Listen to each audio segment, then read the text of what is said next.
You are listening to the Mindset Forge podcast. I'm Barton Bryan, your host. As a personal trainer and entrepreneur, I am so aware that this is a very challenging time, this 40 to 60 chapter of our lives. And it's just my passion to help you and myself as I'm going through this with you, really figure out how to do it at the best possible way. Not just physically in terms of our fitness, but mentally, emotionally, just handle it all and do it in the best possible way you can. Become the best version of ourselves.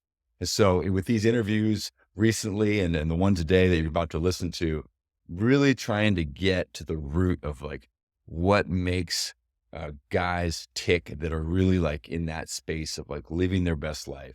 So today, no exception, I've got Maurice Moore. Now he is an actor, a producer. He has his own production company. He does Hollywood movies. He's here in Austin, Texas, and he really understands the complexity, but also the need to really master your health, your nutrition, your fitness, so that you have the energy and the strength to be able to do the types of things that he does. And he's going to talk about all that kind of stuff, including kind of the backstory, how he got into acting and the small town that he grew up in North Carolina, and just the relationships that he built just as an 8-year-old. But we're also going to talk to him as a leader, as a teacher, as a father, and somebody who's about to turn 50, and what that means to him, how he thinks about 50, and why it's such an important number. I mean, probably for all of us. I'm 48, about to be 49, so that number is kind of out there in the future, and I'm excited to see how I'm going to handle that transition from 49 to 50 and beyond. And so this is really great. I think you're going to get a lot out of it. He is not just somebody who excels at achievement and has a talent as an artist, but somebody who really believes in helping the next generation experience and fulfill their potential. Before we kick it off here, I want to talk about a couple of things. First off is, I mentioned last week, there's this Biohacker World Conference here in Austin, Texas. This is April 6th and 7th. It's going to be downtown. It is fantastic. There's got so many people in this space of longevity, biohacking, fitness, and that whole kind of wellness space. I'll be a part of the conference itself, but I'll also be bringing my clients there, and I've got some tickets to give away. So here's what you can do. You have 2 ways to do it. You're going to enter the raffle. A, shoot me an email. You can find that in my website, bartonguybryan.com, or in the show notes. Or you can go to my Facebook page and make a comment in the most recent article I posted about health and wellness.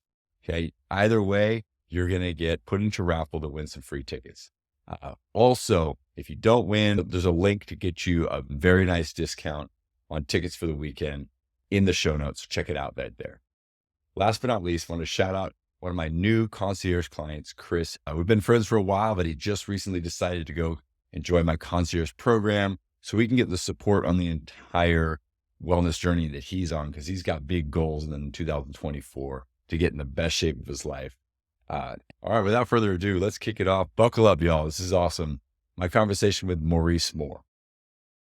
All right, Maurice, thanks so much for being on the podcast. How are you doing today? I'm great, man. Thank you for having me. I'm excited to be here. Yeah, man. So just real quick, I know Maurice from the gym.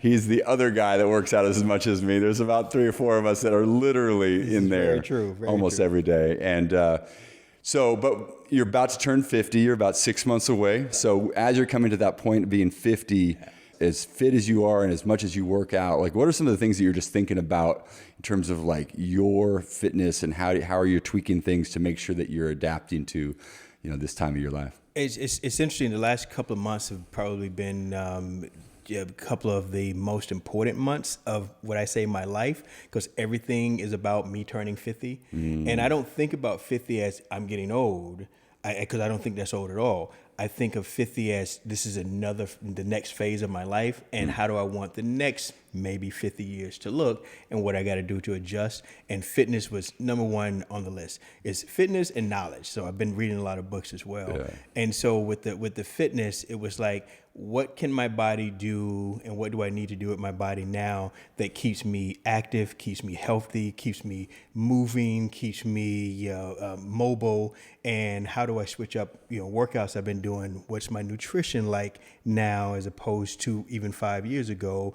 Because especially with my family, African-American family from the South, we like to eat a certain way. My family looks sometimes a little different than I do. So I have to be very careful with how I eat and how I work out. And turning 50 makes it even more challenging in how I work out and how I eat. So I've had to be more specific about what am I putting in my body. Fasting a little bit more throughout the week. A lot of protein. That's always kind of the thing. I do a lot of protein. I do complex carbs. I do kind of some of the keto stuff. As far as carbs go, I do a lot of wheat. But the gym is my sanctuary every morning. Somebody saw me the other day and go, "You're in here on Saturday too?" And I'm like, almost every day, dude. Like definitely 6 times a week and 1 day of yoga. And just kind of maneuvering through my upper body, my lower body, and doing things that keeps me fit without pushing myself to the point to where I can't get out of bed. Yeah. Yeah. Well, you're an actor, a director, a producer. You own a production company. Like you're doing so many things, wearing so many hats. Talk about how fitness, has allowed you the opportunity to really be your best, not just as an actor, but like just in the context of like how busy and how immersed you are in that field. That's probably the number one reason I can do all of the things that you just said, and I don't mean that as a joke. Like it requires a lot of energy to be an actor, director, writer, and not that I got all this. This guy. It's my fitness helps my energy, and this is a sun up to sundown job. It's not a 9 to 5. It doesn't ever end. I work weekends. I shoot long hours. I'm working with actors. I'm doing different things. I'm writing screenplays, and if I don't wake up in the morning and go to the gym and get in my hour and a half, 2 hours of what I think my physical nutrition is, my days are shot. Like my energy's low. I don't feel like doing certain things. And so the gym is the one reason why I think I can do all of the things that I do consistently throughout the year with my work and my job, because it gives me the energy. I like feeling good. I like feeling accomplished. Yeah. By 9 o'clock in the morning, I like knowing I've done more than what most people do in a whole day. And that feeds my energy. That makes me want to go out and push myself even harder in the field and in the industry and that kind of thing. So, and if I didn't have my gym workouts, like if it's taken away from me, or if we had to take a little time off because a little bit of an injury, it drives me nuts, man. It drives me nuts. I wanna be in there. It's motivating just to be able to do the things that we still can do at this age. Yeah, and I think, the word I was thinking as you were talking about that is like it gives you an edge. Absolutely. And I think people that are competitive, people that are driven, like you nod your head because I'm pegging you here a little bit, but yeah, like that's part of the reason that you're able to be successful and able to have a career and not just kind of fade away is that you figured out your edge, you figured out how to nourish your body to get the best out of yourself. Talk about that. Yeah, you've seen me in the gym. I've seen you in the gym. You work really hard, dude. And I like to think I work really hard. And I have people come up to me because I do HIIT training in between my lifting and stuff. And people going, dude, like, do you ever stop moving? And I don't, because there is that competitive edge. I'm incredibly competitive. I was an athlete for a long time. I played football and basketball in high school and college. When I watch sports now, I'm really competitive, and I try to find ways that keeps me competitive, especially in my industry. Yeah. And so in the gym, it's kind of the same way. I'm not trying to outdo someone else. I don't have that kind of ego. But for me, I don't like the idea of being lazy or not pushing myself as much as I possibly can.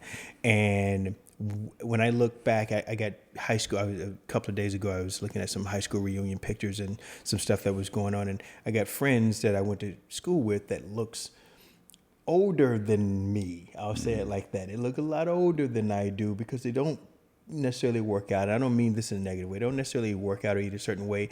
And I think, my fitness helps keeps me vibrant and gives me that energy and keeps me hopefully somewhat young looking, and I feel that way. And so when I'm in the gym and I see people like you and I see some of the other guys you said are in there, I want to keep up. You know Yeah. what I mean? It's not being better than, it's just I want to keep up. It's like if those guys can do that, I got to figure out ways that I can do that as well. And it is a bit of an edge, and I like it. It gives me something to feel good about that type of accomplishment, which makes me then go into my work and say, what else can I do today? It really is that. It's like, if I can do this, what else can I do? And in my industry, I'm always trying to find an edge. I'm always trying to find the right story and push the right narrative, and there's a lot of competition in what I do, and in the entire world. The Academy Award nominations came out yesterday, and I'm competing with all of those individuals, and so I have to find the right idea and focus, and if it starts with me being in the gym.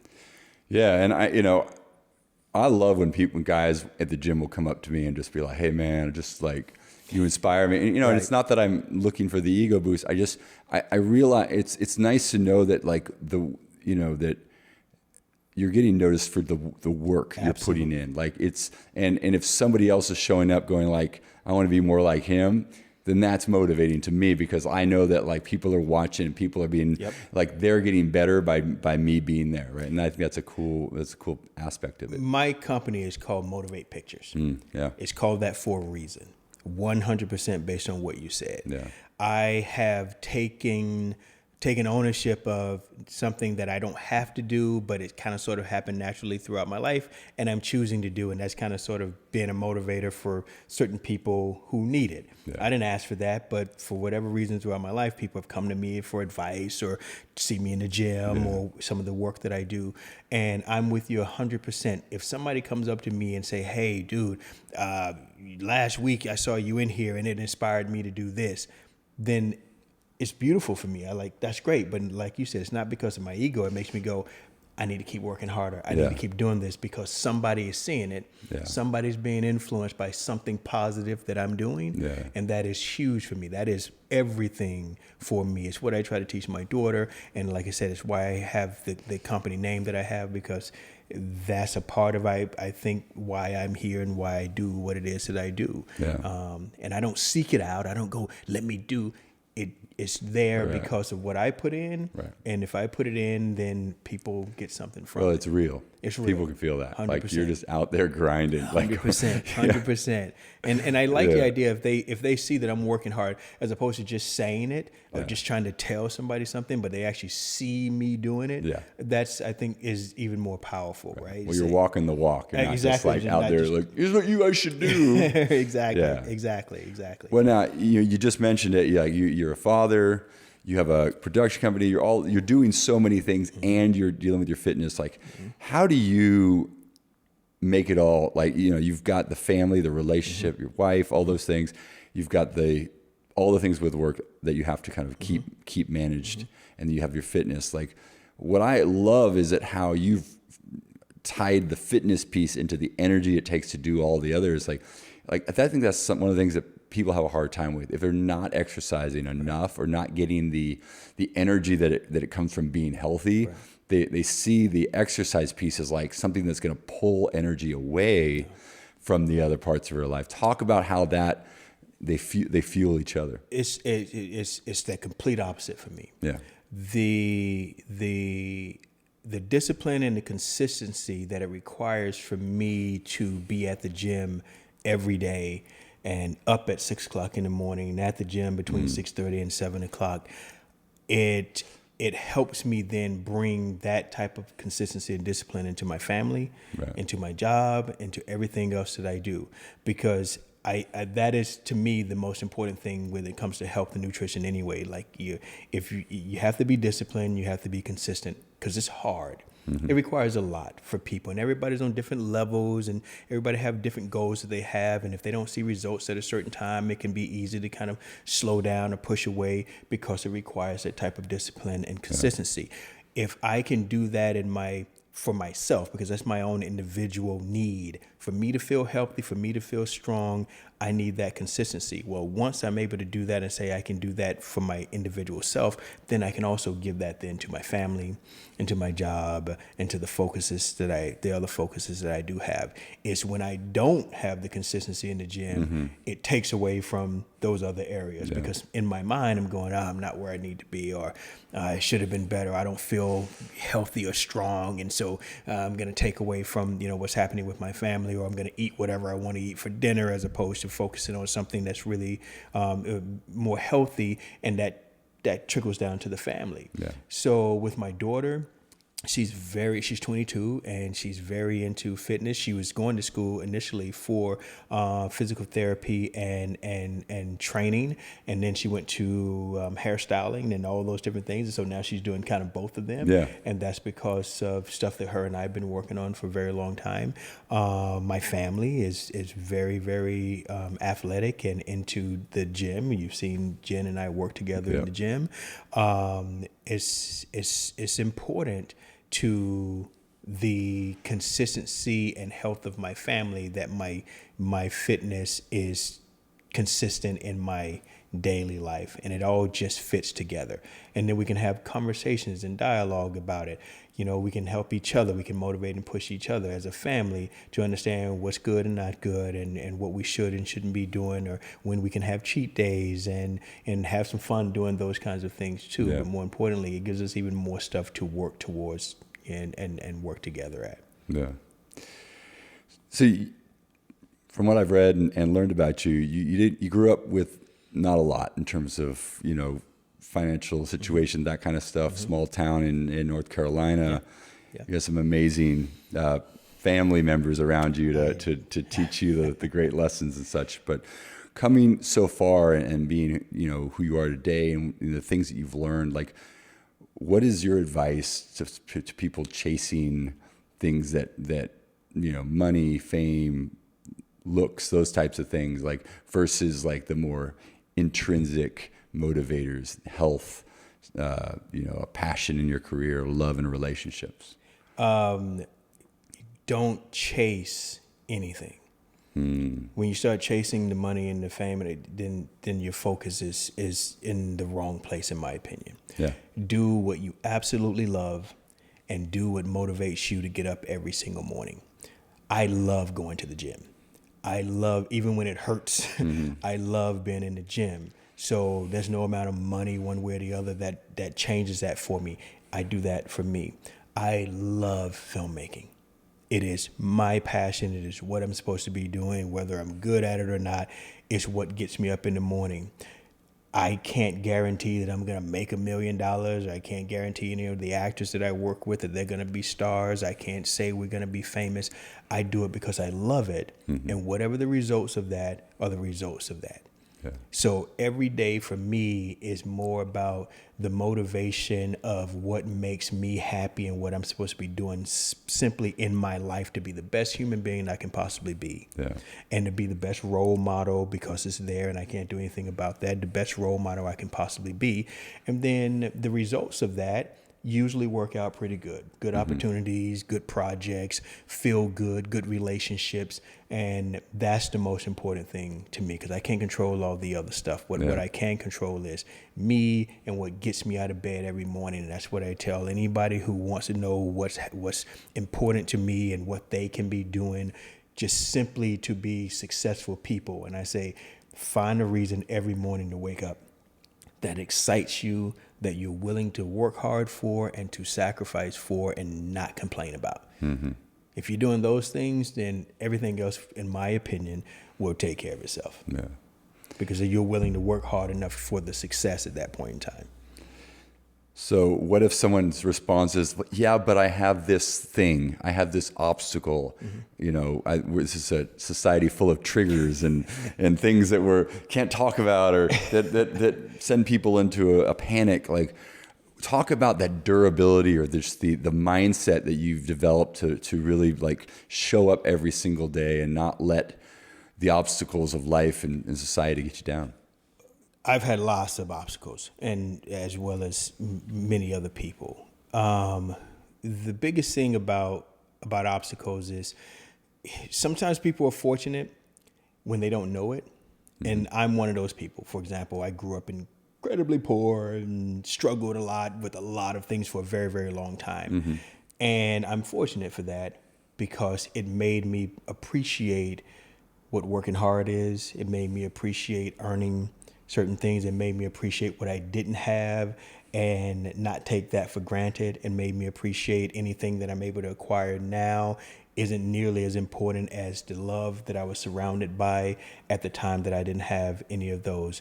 And the challenges that I had to face or overcome to have even the smallest bit of success came from me believing that I can overcome any challenges that were there. And the big thing for me when it comes to sharing with other people is mostly about, are we feeling sorry for ourselves, which I understand can happen, so I don't say that negatively. And if we are, that's fine for a moment, but it's not going to help us get to that next step. Right. So we have to find a place within ourselves that says, this is hard, this is challenging, but I can do it. First, that becomes a self-belief and understanding that you can, because we all have a skill set or an understanding about who we are, that we know that we're good at something, or something moves us, or there's something that we have a dream to do. And then everything else is, so how do I do it? And I was actually talking to my daughter today, and she was struggling with a couple of things that was happening with some friends, and people are in different places, so you can't tell somebody what they can and can't do. But what you can start to do is understand, if you want something, it's not simply the want, it's what am I willing to do to accomplish it? Right. Even when those obstacles are in the way. Because it's very easy to say those obstacles are keeping me from doing this, and then you don't do it. Right. And then 5 months later, 6 months later, you're still in the same exact place before, and you're still complaining, and you're still upset, and you're still sad. And that's not doing anybody any good. Right. But if you go, this may be hard, but I want to do this. So how do I actually do it? And start making a list of those things, of how to accomplish it in a time frame that it may take. Even if it says it's going to take me a year to do this, then make the list of what it's going to require. And in that year, start putting those steps in place. And that, once you get beyond that, once you start putting those steps in place, those little baby steps, that's all it takes. No big changes right away. No. I've heard you say something, I think in one of your shows before, where you talk about people who try to take on too much at one time, and it's hard to. I thought I was so connected to that. I was like, man, he is absolutely right, because some of us want to do all these big things all at the same time, and it's not possible. And I think some of that comes from maybe watching social media and thinking everybody's done all these great things all at once. Right. It's not. It's all baby steps, man. It's all one little step at a time. Every day doing something a little bit more and a little bit more. Yeah. Showing those little bit of small successes, appreciating those small successes, giving yourself a little bit something else to do. Otherwise, we find ourselves being victims and playing that role. And sometimes that can get to be comfortable, but we never get anything out of it. No. And if a guy's listening to this and he's 40 and he sees you, he'd be like, he should expect that it would take 10 years. I mean, it's probably more, but let's, like, to put together the type of discipline, habits, and work ethic it would take to become as fit as you are right now, about to walk into your 50s. We want all that in 3 months. Yep. We want to fix everything because we get so down on all the things that we don't like about ourselves. Right. We want to immediately kind of emancipate ourselves from all these bad habits, and that just doesn't work that way. It's not realistic, and I think most people probably know that, but because we want it and need it, because we're so unhappy in certain areas of our life, it'd be nice if it just kind of flip the switch. But I say this all the time when it comes to especially fitness. Fitness is easy way to an easy analogy for this, like you said, is if we don't look the way we want to look, it probably took us a long time to get to that point of not looking the way we want to look, right? Didn't take a week. It didn't take a week, right? We didn't just kind of fall out and go, man, this is not working. No, it took us some time. And years, probably, in the big scheme of things. If we say, well, when I was 20, I looked like this, and now I'm 35, and that's 15 years. Yeah. Well, if you're 35 and you go, I want to look like I did when I was 20-something, then it's going to require time. Yeah. And if you can start with unlocking your brain to the point of being open to say, what I need to do will require time, that's the first major step. Because after that, you have to start applying that process. And that is a day to day, that's a minute to minute, hour to hour, day to day process that requires that time. And then when you start seeing results, which could take a little time to see the kind of results you're looking for, if you can stick it out long enough, and that's where the discipline and the consistency comes into play, then you start to see those results. And that should be motivating enough to say, oh, it's possible. Right. Let me stick with it and keep going. Right. And that's a beautiful thing. It's not as easy as I'm making it sound, and I know that. And some people don't see results in 2 weeks, and it makes it challenging for them. Well, the ease in your explanation is that it works if they just stay the course. Stay the course. Like Trust. It's not going to take. I always tell people, it's going to take longer than you want it to, and it's going to be more rewarding than you ever thought. 100%. That's a great way to think about it. 100%. And I've seen that happen, and I know that you have, especially as a trainer, see that happen. And the unfortunate part is not everyone sticks to it because they don't trust, or it's hard, and it is hard. It is hard. Well, and there's the extrinsic. Like, I want to look good. Right. Like, it's like we all want to look good naked, right? That's Right. a great motivator. Sure. And I'm fine with people wanting to like fit in a dress or have, muscular arms or whatever. Like whatever external extrinsic thing motivates you, great. Sure. But in the journey to get there, my job as a trainer and your job as somebody going down that journey is to develop the intrinsic habits so that when you get there, you're like, because if it's the like, I lost 20 pounds to go on vacation and now I'm back and I have no more motivation because I was only just trying to look good in my bathing suit. For that period of time. Right. But if you learned the process, if you develop the habits along the way, you come back from Cancun, you're like, I'm locked in. I'm still eating well. I'm still going to the gym. I love this life. 100%. Dude, I'm in Cancun going, okay, I can't have any carbs. So what's on the menu of I'm serious because especially now at I always I'm going to put all the meat on the plate first, and then I'll have a little section for fruit or carbs or something like that. Because I am like, at this stage, it's hard to come back from a little bit of weight gain or not being able to work out at the gym the way I want to. Every place that I go to doesn't always have like a gym that really suits me. So if my workouts get hard, so if I'm gone for a week, and people say this all the time, like one of the worst things that fitness people can do is go on vacation. Because everything about their routine messes changes. Up their routine. And so I try to focus even when I'm there, so when I come back, I don't have so far to come back from. And I'm not telling people don't go to Cancun and enjoy it. I'm saying it's more of a challenge for me to come back to the other side if I don't have at least some focus while I'm there. I think that's like it sucks when you realize that like after 40 or for me it was really like 44, 45 that it really kicked in, that like this realization that like it's so much harder to get back on the horse in a sense. But I think it also, it demands you have more real discipline. 100%. If you can rely on the fact that you are an athlete and you kind of like, you can burn body fat pretty quickly when you like get back on track. Like I leveraged that when I was in my 30s because I'd get a little fluffy and then I'd go back to the gym and I'd tighten up my diet, and it was like 3 weeks I was back. But that wasn't the case in my 40s. And so it really made me realize like I have to have better discipline and I have to have better habits that don't fall away. And because if you rely on like whether it's talent, again, it's like DNA, talent, like something that you were like God-given, being tall, you can hide fat on a tall body. I'm gonna tell you right now. Exactly. And that's actually kind of interesting that you say that, because I'm relatively short. And even when I was an athlete in school, I was really fast, right? That was kind of my thing. But I was never the biggest guy, and I certainly wasn't the tallest guy. So I had to find other ways to stand out and to be successful. That required me to be disciplined. That required me to work harder in other areas in order to build something that gave me a bit more of an edge, because I didn't have all the natural God-given talent or ability that other individuals have.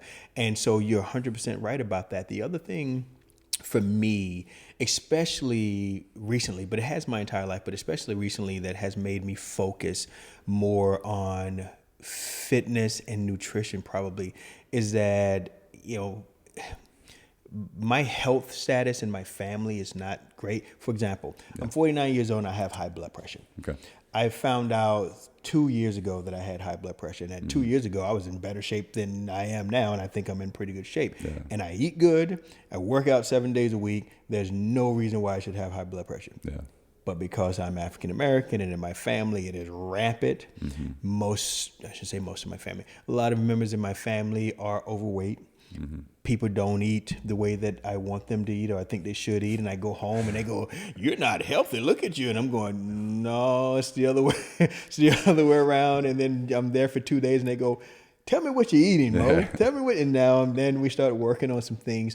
But what ends up happening for me is that if I don't find a certain amount of discipline and stay consistent with my nutrition and fitness, that it'd be easy for me to fall out of what I have because genetically I can go down that road easy as opposed to just being at our age, because age is part of it. And then when you got it genetically, I really got to work really hard to do it.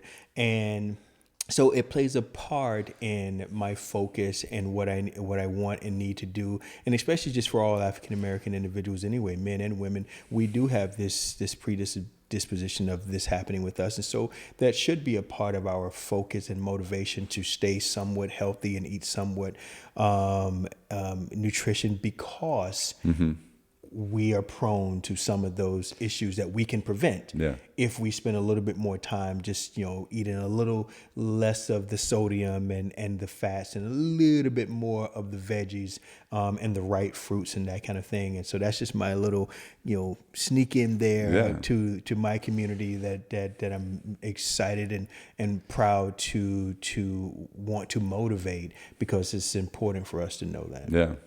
I think we have 23andMe and these types of like DNA, like family history. You can start, whatever your background is, you can find out. You may know like how my grandfather passed away at 55. Right. Went to sleep one night, never woke up. At 55 years old, and he was generally healthy. wasn't really that overweight, but they didn't really know. They had no idea, right? So it's in me to have that kind of predisposition to like heart disease and stuff like that.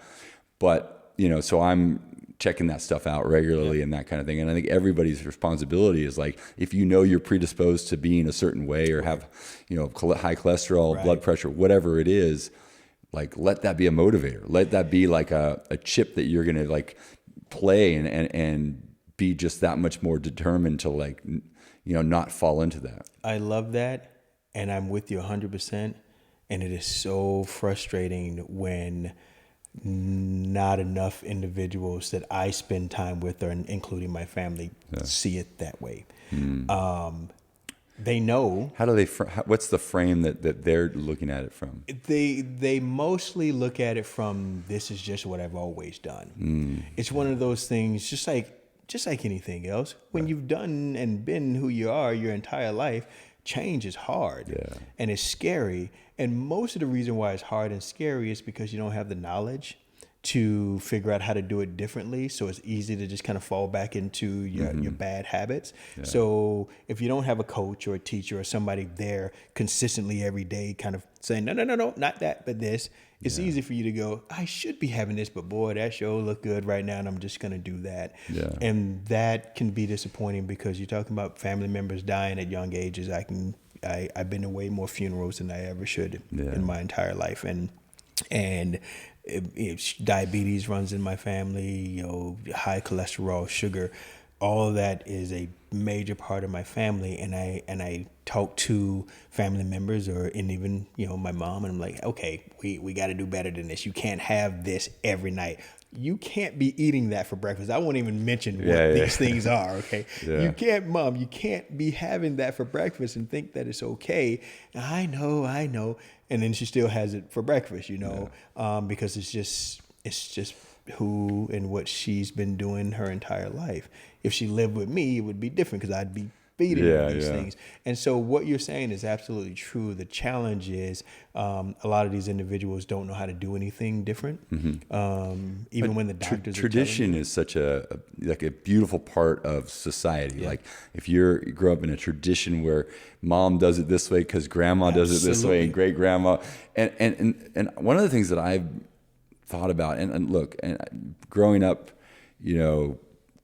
in California, like we didn't have that many traditions around food. It was really more just kind of whatever was kind of like the thing to eat. I mean, I remember when TV dinners kind of showed up, and we were huge Sacramento Kings fans. So it was like all of a sudden we got away from saying "Amen." We literally would sing that before, at like the early times of my childhood. But then it was like in front of the TV watching the Kings games, that kind of stuff. And so there wasn't that many like kind of hard, fast traditions besides like Thanksgiving and like the typical stuff. But what I thought about was like, man, the food is getting more and more refined. The food is getting worse for you, like because all the it's going further and further away from like source, right? And that just makes it harder and harder for even the foods that might have been good 100 years ago. Like if I'm working hard labor or like I've got a farm or I've got a ranch or I'm doing a lot of like manual labor all day, and I'm eating a lot of really rich, like flavorful foods, I'm probably not that unhealthy in that era. Right. But now, first of all, the source of where that stuff is coming from is a lot more. I lived in Milton, Florida for a year, which is Panhandle, like near Pensacola. Oh, okay, sure. And Milton is a very small town known for having the most churches in per square capita of any town in America. Okay. But it's very southern, and it's very that kind of and I just I worked at this at-risk youth like outdoor wilderness facility, and the food that they were getting served, I was like, what are we doing to these kids? Yes. But that it was amazing that even the government was kind of like, that was just part of the deal. It was like corned beef hash for breakfast. Absolutely. And like biscuits and gravy. Listen, man, I number one, I have the greatest family on the planet. I was raised by the best women in the world, because I grew up in this tiny little house, and there's like 12 of us, and no exaggeration. It's like walking uphill both ways. And that's kind of sort of how I grew up. And my grandmother was the matriarch, Magmo. She is the greatest lady ever. And then my mother took over for her after she passed away. In my mindset, took over, so I don't want my aunts to be upset with me. My mom just kind of took over the kind of tradition. But one thing that my grandmother did was feed people. Mm-hmm. Like, we lived in a not so great neighborhood, and we had gangsters, and we had hoodlums, and it was not great. Yeah. And my home, where it was sitting, was kind of sort of in the center of the neighborhood, where people have to come down to this part of the street to go either way. Yeah. And they go to my grandmother's house, and it was like neutral territory. Yeah. Right? It was like nobody screws up, nobody messes up around this house right here, because my grandmother fed everybody. Everybody was cool, and she talked to everybody. And there was always Sunday dinners, kind of almost, traditional, stereotypical black family, right? It was always Sunday dinner, but it was always dinner, always. Anybody could ever come by, anybody would ever come, they get fed. Mm-hmm. It was always that way, and it was great. And when you're poor, you eat what you got, right? Yeah, so you don't be complaining. If you got something, then you're good, right? Yeah. So you make what's due. And my mother basically took over that, and so every Sunday people were always coming over to my mother's house. Still happens now, and during the weeks, hey, my mother's name is Catherine. We call her Cat. And say, hey, Cat, what you cooking? And my mother makes food for like 90 people. Yeah. And it's like 3 people there eating, and it's great and it's delicious, but it becomes tradition, it becomes habit, and now you're probably eating more than you should eat, and not always the things that you should be eating, and that kind of thing. And I loved it, and I love it. I've kind of taken over that. People come to my house and eat, but then I'm feeding them, spinach salads with grilled chicken on it and homemade dressing and all these good things. And they go, oh, this is delicious, and it's great that they think that that's delicious, as opposed to where is the cheeseburgers and hot dogs, which I'm cool with, but it is a tradition that once it becomes a habit, and we don't learn how to take some of that tradition and use it, and then other areas say, hey, we're not going to do that today, we're going to do this type of food, so there's some balance, then it can get out of hand, and that's kind of stereotypical throughout. Yeah. You know, especially in my community, but I'm sure in other communities too. But I can only speak for my community, and it's important to kind of work through, especially for the younger kids. I have a niece and nephew that are athletes, but still have to learn to eat the way that athletes should eat at this age, so they don't start to develop those issues that we have at an early age. And so and I work with them and talk with them, and it's, I wish I had somebody talking to me about that at a younger age too. I had to learn all that stuff kind of on my own, but you know. Well, I mean, I think that's such a important thing to do, is try to like be a part of breaking the cycle. Absolutely. At least for your family or the people that you have that impact on and have that connection with. Absolutely. Yeah. Talk about, and speaking of like connection, I mean, I love that, you know, as I'm doing research about you, I find out you have an acting studio here in Austin, Breathe Acting Studio. What's your mission with that acting studio? What do you love about like helping young actors? So I was an actor way before I was ever a filmmaker or writer. I did I don't know if I talk about this or not, but I did a film when I was a kid. That was filmed in my hometown, because people are like, did you go to LA? I did a film when I was a kid. 8 years old, right? 8 years old. I was 8 and 9, because my birthday was, I guess, during the time my son is 9, so I'm amazed, because now I know how immature 9-year-olds are. And definitely. So, and I tell this story. I love this story. My grandmother used to always say, you have an old soul. And there's a lot about what I did as a young kid. I used to think, at least I think, and they thought that I thought a little older than I was. But I was in the movie The Color Purple, the original Color Purple. And it was filmed in my hometown, and I had an audition for it. And I got so many crazy stories around how I even got into this film. That's a whole nother conversation that we can have. But once that happened, I knew then that I wanted to be an actor. And it was because of the people that were on the set that took me under their wing and really talked to me and mentored me, and not like a kid, but like an actor, like just enough. Because I wasn't an actor, I didn't know, but I was just supposed to be an extra. A great opportunity happened. No, you got to tell the story. You see, they put you and the other kids at a dinner table, the dinner table. Yes. And they said, just talk to each other. Yes. And they just filmed it. And they kind of get this information. Oh, come on! I got. This is how I work here. Yes. We got to get the goods. This is such a great story. So tell what happened. So I don't know how many weeks we were into filming at this point in time. And like I said, I was just an extra bouncing around in different areas of the film. And my brother's in the film, cousins. There's a few people that I knew that was in the film. Well, one day, one of the assistants came out and said, "Hey, Maurice, where's your mother? Can you grab her? And I need you to come inside of the house." And they did that with me and I think 5 other kids. And they put us all at the dinner table, their dinner table in the movie. And they just had us all kind of sit around. And once we sat down, like, everybody started to come into the room. Steven Spielberg, Oprah Winfrey, and Whoopi, and they were just standing around. And I had no idea what was happening. It's like, what is going on, And they just basically said, "Hey, we're just going to turn the camera on, and we're just going to have you guys talk a little bit. And, it's nothing, crazy, just talk."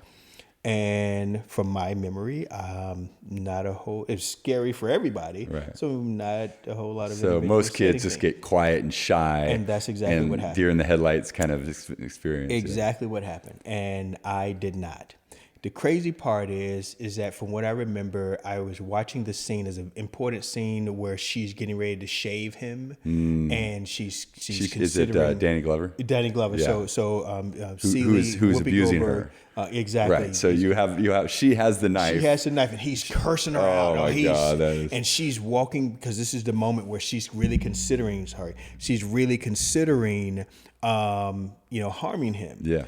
And I'm watching literally on, like, between almost from you to me, but certainly from you to this wall here, watching that scene happen a day or two before. Yeah. Okay. So I have a small grasp of what the movie kind of sort of is about. So I don't claim to have known what the movie is about, but I did know at the time that it was about, a husband abusing his wife and all these different kind of little nuances. So I just started talking about how I thought that as a man, that if the wife did not obey the husband, that she should be disciplined. Now, I didn't believe any of this.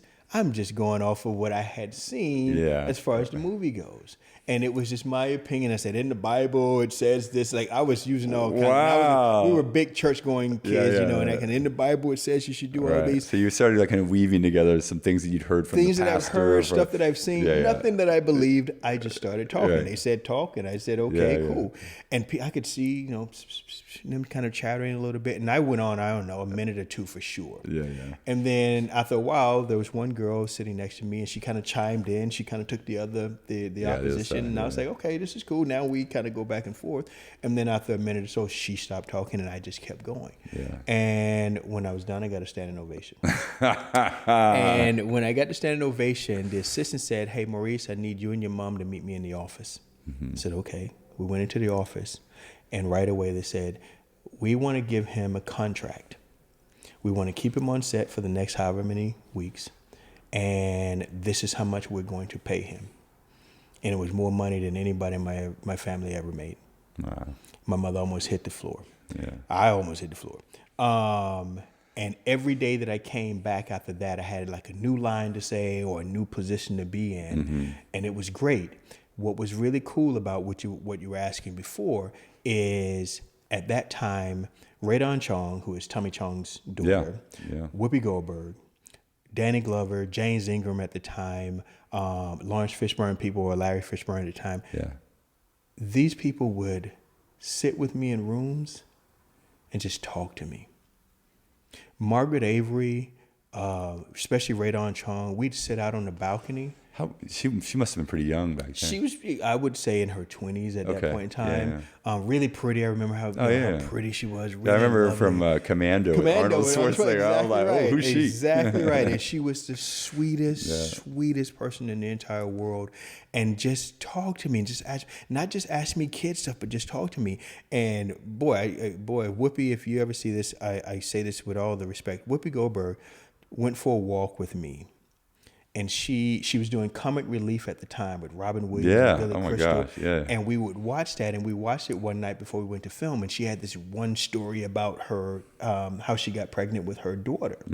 And her daughter was on set. Her daughter's in the movie as well. Danny Glover's daughter's in the movie as well. And I remember asking her if that was true. At 8 years old, asking her if the story that she told on Comic View was Comic Relief was real. And she told me the story. There's nothing that she should have done or needed to do, but she didn't treat me like a kid. She just talked to me I loved it. And I know that without that type of mentorship, without having people look at me as something other than some little kid who's lucky to be here, they talk to me like an individual that may get a little bit of something from what they say, changed my life. Completely changed my life. And that has happened to me a number of times in my lifetime. Like, I am nothing. There's no Mo, there's no Maurice Moore, there's no Motivate Pictures, there's no Breathe Acting Studio without some of the people that affected my life. So when it comes to Breathe, as an actor, I went to school. I studied theater. I got my theater degree at Bethel in Kansas. So I knew between 8 years old and 19 that I was going to be an actor. The crazy part is I never acted between 8 years old and 20. I just knew it. And anything that I knew how to do as an actor, I got from what I call the school of Denzel Washington and Robert De Niro. Every movie that I've ever seen and everything I know about acting came from them. And everybody's like, "Why? What are you talking about? How are you going to be an actor?" I said, "I know what I'm supposed to do. Know what I'm supposed to do." So I went to school. When I got to school, I found out that 2 years into school, I found out that I didn't read very well at all. Can't be an actor if you can't read. This was when you were 20? This is when I was 20. Okay. Okay, and I'm in school. I'm reading So aloud. like you're trying to sight read, or you're trying to yeah. And I always thought the good readers read fast, so I used to try to read fast to give the illusion that I was a good reader. Oh, it was awful. And I'm reading aloud in class, and it was just really awful. And that was hard for me. It was embarrassing for me. And as trying to be an actor, it was definitely not going to work out. And when I was at my other school, and I went to school in Minnesota first, and I went to school in Kansas, I had a theater teacher who, if I remember, because I went to the school that I went to, the Denzel Washington, Robert De Niro school, I knew how to act. Yeah. But it was learning lines and being in character and things I had never seen before. Everybody that was ever at my school had been acting since they were like 10 and in plays and all these different things. Right. So it was different. Well, when I learned lines, I was as good as anybody. Yeah. Anybody. So I would take the time, and when I did the work and I could learn the lines, when I came back in to perform, it worked. So I did a piece called Streetcar Named Desire. Yeah. And I was in my production class, and I was performing that scene. Is it the kitchen scene? It was when he blows up. Dude, you know this, right? Oh man, I did that scene too. I loved it. It was You're great. obviously Stanley. Stanley Kowalski, and again, right. But what a great opportunity as a young actor to really go to that, express that full. It changed my life, because what you just said, my professor at the time when he saw it, he said something that I've carried me ever since then. He says, you have this quiet intensity, because that explosion that you're talking about, that's not me. Real quick, just to frame this like this, there's a specific scene where they're at the dinner table, and Rose and what's the other one? The lady, they're talking about stuff, and he's just sitting there kind of building this kind of furnace, and all of a sudden she says some little offhanded word that he just blows up and loses his shit all over, and he just yells at them and storms out, and just it's a huge scene, and it's just not me. That wasn't my personality. It's not my personality. It's not any. It's only Al Pacino. I think he's the only one who actually might have that in him every day. Every day, right? Exactly. And so for me to be able to do that and then see that, it was where did that come from? Yeah. And he goes, you have this quiet intensity. I've kept that my entire life. He says, hey, I want you to come to a rehearsal tonight because I'm casting a play, and I think I want you to play this character. I said, great. Yeah. Here's my shot. I go to rehearsal. It is Antigone playing the character Creon, which is Greek mythology. Yeah.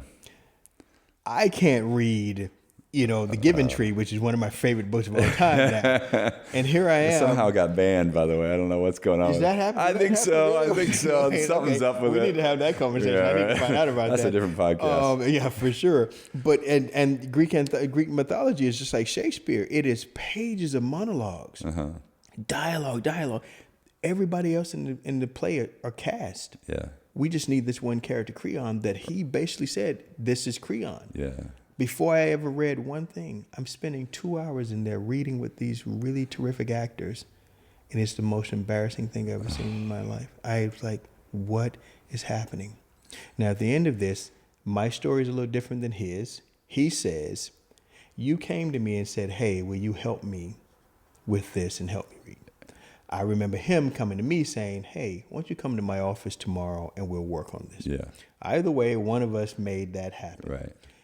But he knew, because he'd seen the scene where you're playing Stanley, that you had that instinct. Absolutely. You had that quiet intensity. 100%. So he understood that he could work with you and solve the reading issue. 100%. Yeah. Every day, 5 a.m. in the office for weeks. Yeah. This man taught me how to read. Yeah. Newspaper, put it in front, read. Nope, stop, slow down, go back, do this. Okay, what is that? Beat. How many syllables? But this man taught me how to read. Yeah. His name is Travis Malone. This was in 1995-ish. Right. Travis Malone. Now it's like this. People like this can literally change the course of somebody's life. Not only did he change the course of my life, he is one of my dearest friends now, and he works with me at Motivate Pictures. All right. On my creative reading team. I love it. Love it. It is amazing. He is the dean of theater at the Virginia Wesleyan University in Virginia Beach. Yeah. I've gone there and I've taught. He changed. I talk to him all the time. He's on my Zoom calls. They read scripts. I now write screenplays for studios and for myself, and produce movies because that happened. Like, changed my life. So when I created Breathe as an actor, I moved to LA. I lived in LA for about a decade, and I worked with all kinds of actors, SAG actors and studio actors, young kid, Disney and Nickelodeon actors. I taught here at Zachary Scott Theater before I moved to LA for about 10 years as an acting teacher for young 5 to 15-year-olds. And I always knew that I wanted to teach, but I don't like the idea of those who can't do teach. Yeah. I knew I was going to be an actor. I don't think that is applicable to acting. Yes. I think if you are a good actor, teach. If you're not a good actor, don't 100% teach. Don't teach at all. But no. I didn't want to just teach. I wanted to be a successful actor and teach. Right. And I thought part of me being a successful teacher, people pay attention if you can be a successful actor too. So it wasn't, I never made it in Hollywood, or I couldn't make it on stage, so I guess I'll teach. That never applied to me. It was just another part of what I wanted to do. But what I really wanted to do with Breathe is I want to work with actors, especially locally. When I came back to Austin in 2014-15, was everybody who had any real talent had to move away to LA and New York and to find some success. Sure. Well, I was like, no, let's put a stop to that. Right. If I can work with you, and I believe I can get you on a level to go toe to toe with any actor on the planet. I'm talking about all the celebrity actors that we're talking about. And if I have a production company where I can make movies, then I can take my actors from my acting studio and put them in significant roles in a feature film where they get seen and they don't have to go to LA or New York. Right. So I have a body of actors that are talented, and I have stories to be told that they otherwise wouldn't get here because they're not bringing that kind of work here. So extra work or under 5 lines or some TV show that nobody's going to either see or going to give them an opportunity. But if I put them in a movie where they really get to work, they get to have an arc. They get to be the lead and carry, characters 100%, and that film gets seen and does well, then they get seen. And they have a body of work for the demo reel or something that's on Netflix or in the theaters where people go, where's he at? Where's she at with it? Yeah. And that's why Breathe started and Motivate Pictures. And now every film that I've done since 2016 all star my Breathe actors. Yeah. And that's huge for me. Huge for me. That's beautiful, man. Yeah, just on a personal note, similar reading issue, and it really came to bite me in the ass when I was, acting.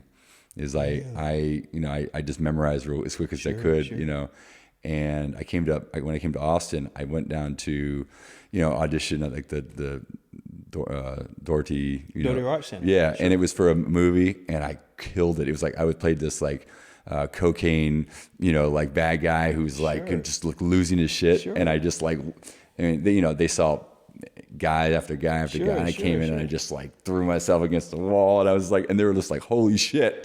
They're like, where did you come from? And I'm like, just I'm an actress just moved into town, and one of the producers was like, I have something for you.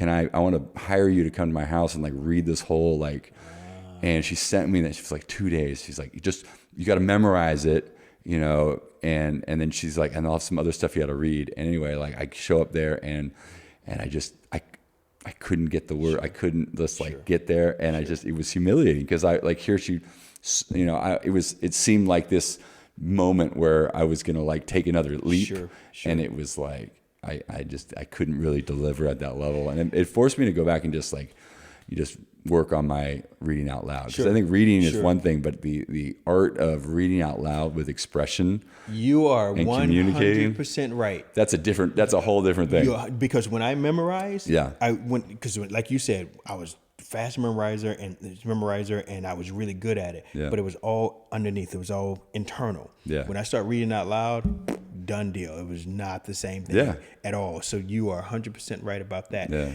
What is really interesting about what you just said is, as an acting coach and as a casting director, when I cast or a producer for my films, that taught me to not do something that they do all the time in the industry. I think code readings. Right. Sorry. Here, take this. Read this for us. It's the dumbest thing in the It's like, entire what do we show? It is the Yeah. dumbest thing ever, and they do it all the time because, one, I've seen some of the best readers, no joke, some of the best readers, man, oh my God, I'm never going to get this part because he sounds good reading that. Yeah. And then you get him on set, and he can't act Right. at all because he can't do anything other than read well. Right. But when you need him to make some adjustments or to try some different things, they don't have the ability to do that. So you hire somebody who read well, not somebody who has the skill set as an actor. Two, somebody who doesn't read well doesn't mean that they can't take direction and do those different things. Yeah.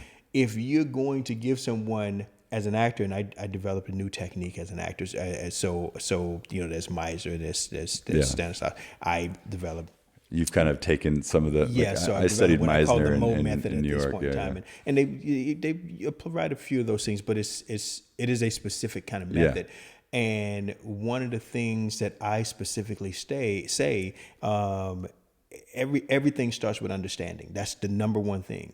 And you can't give me something cold and expect me to understand the character, the situation, the moment in that period of time. So you have to allow me that time to do it, let alone be familiar enough with the words to where they come out, where I'm not staring at it like this. And so I don't do that at all. I would never do a code reading in any audition that I have. And I don't teach my students about code reading. Well, we should do it.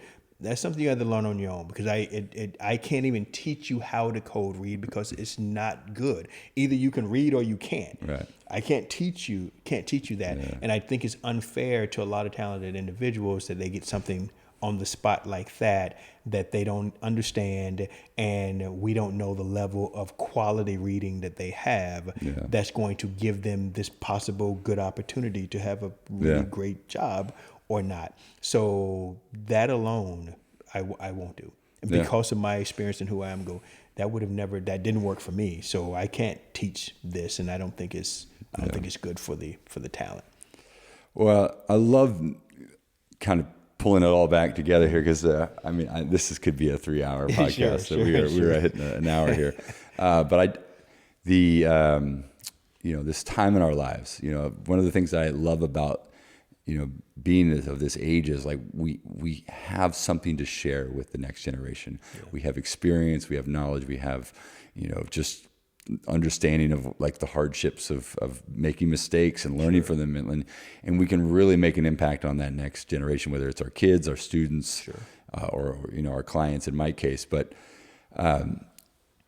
how do you if somebody comes to you and they say like, hey, I want to be more fit, or I want to be an actor, like what are some of the things what are some of like the key things you're communicating to them about to get them on the right track? It goes back to what I was saying before. If you come to me and you say you want to do something, and I'm that dude that either people really love or kind of go, oh, I should have never asked Mo that, because I'm going to tell you the truth. Like, I'm the guy that tells you what you need to hear, not what you want to hear. Right.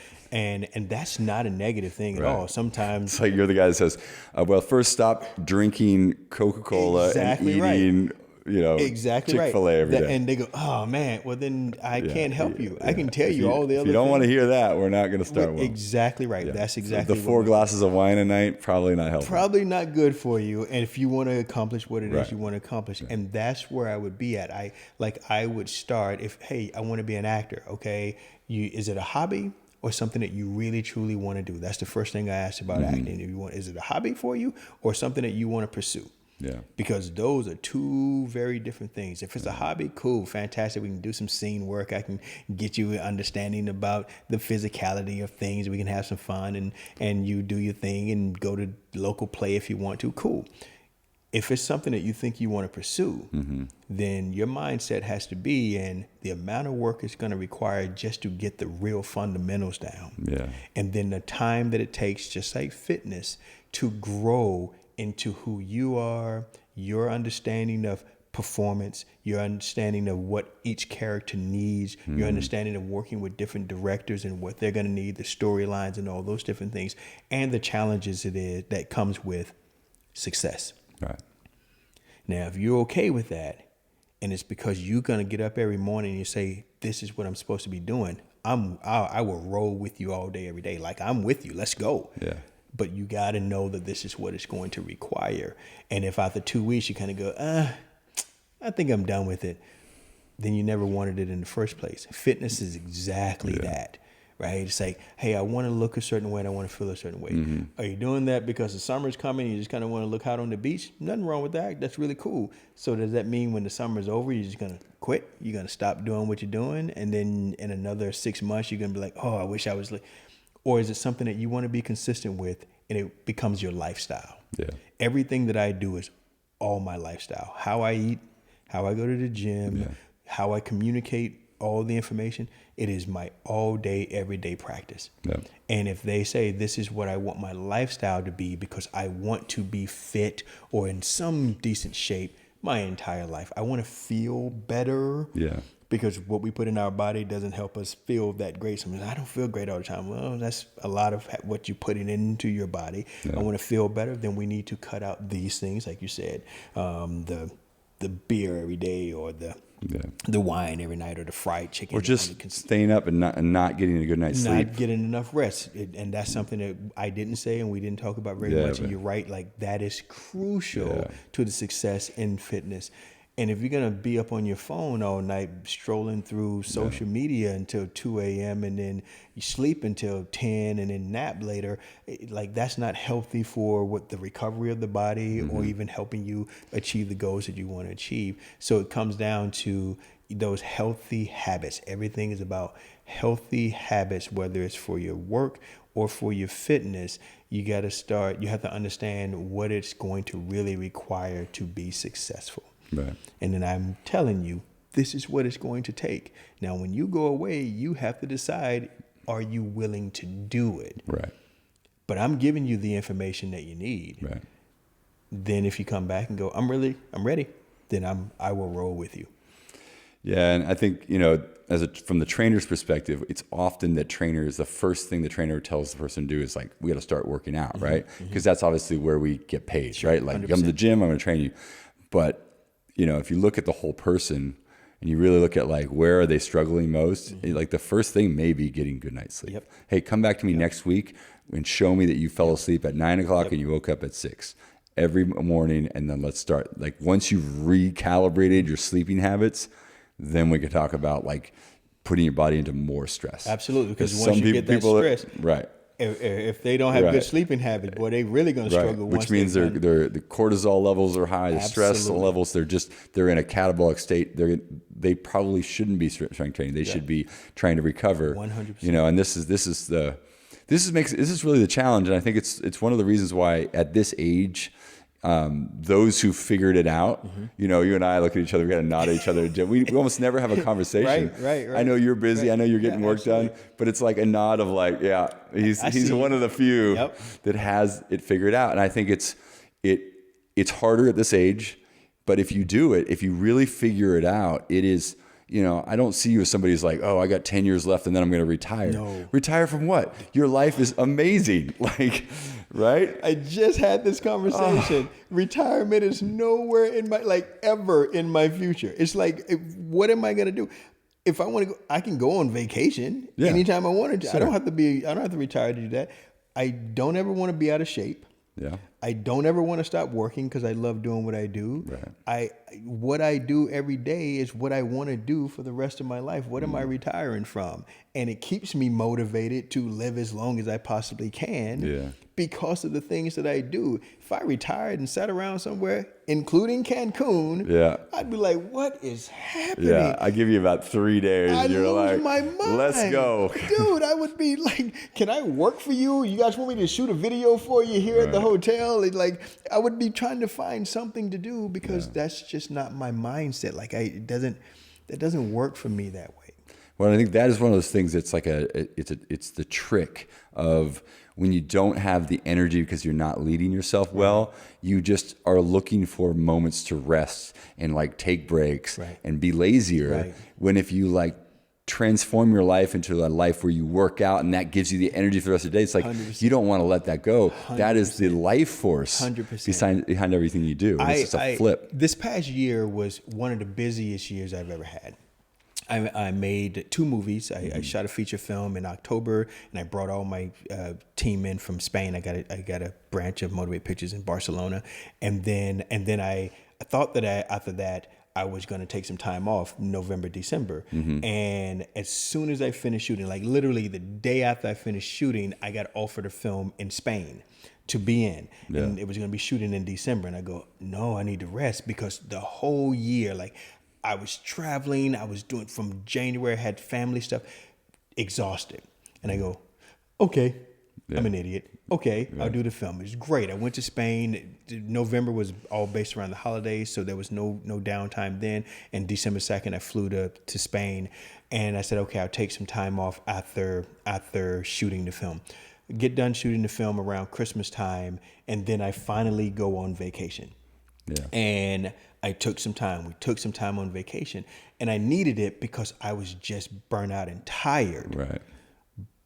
But that was only so I can recover for a few weeks. Right. And I came back going, let's go to work. Yeah. Like everything. And it was like fitness. Like I was in Europe. I was training. Like it was as if I was home. There was no days off. There was like, I was training. I was eating well.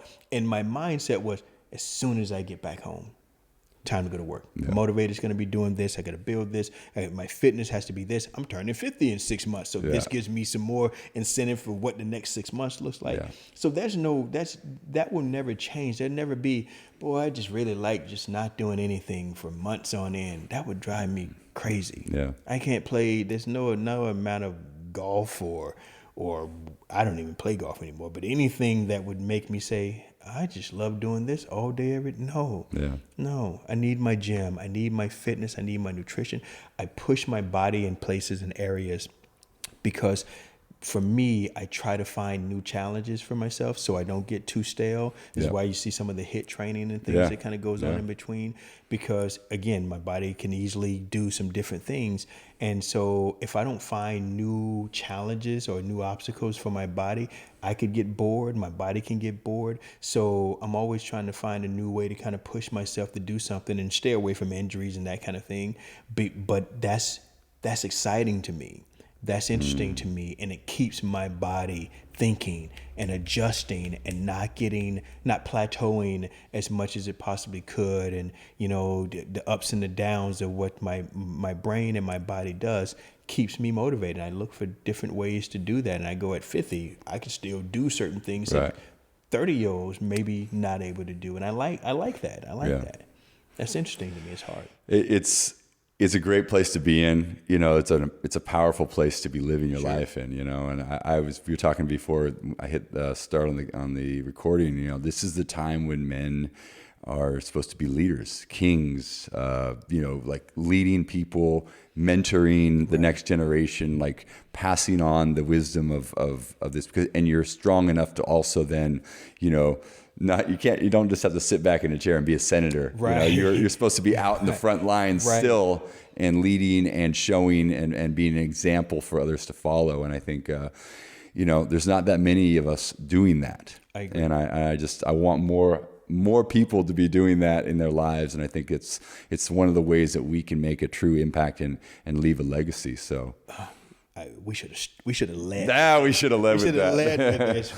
You could not be. But hey, for those who lasted all the way through the 69 minutes or so, they got that nugget right there. They got that nugget right there because you cannot be more right. Everything about my mindset right now, especially, is trying to be the best leader I can possibly be and lead by example, not just by the words, but lead by example. Certainly for individuals in my family, my nieces and nephews, my daughter, my stepkids. And that's really important to me, and really mentoring is really important to me. Yeah. It really is. I tell them all the time, if I had somebody to tell me this at this age, I would be in a better place in certain areas. So I try to provide some of the information and knowledge that that either the young folks and even sometimes the older folks didn't get or don't have. If I have it, then here. Yeah. Because I think we're better off, we're a better society, we're better individuals because of that. And you're right. I feel like I got to a certain age of my life where I felt like that is even more important now than I had seen it being in the past. And so I'm with you 100% on that. Yeah. And I embrace that. And some people run away from that. Some people don't want that responsibility. And I am on the complete opposite side. I've decided and made my peace with, I think this is just part of why I'm here. Yeah. And I'm okay with that. I'm okay with that. All right, there we go, man. What an interview. I love this guy. I personally just somebody who always wants to be around people that are just living their best life. And I'm just so drawn to his strength, his charisma, his heart for helping others, and his, just complete drive and overwhelming kind of urge to kind of follow his dream. I love that. It's not just always about, of course, the health and the fitness. It's what does that do for us? How does that allow us to be the best version of ourselves so that we can be better dads, be better leaders, be better business people, all those things. So that duality, that perspective is fantastic. So you want to find out more about Maurice's acting classes here in Austin. There's going to be some information about that in the show notes. All right. Thanks again for listening to the Mindset Forge. Let's let this interview and all the things we've been talking about help you get 1% better each and every week as we all try to max out and be the best version of ourselves. Until next week, have a great one.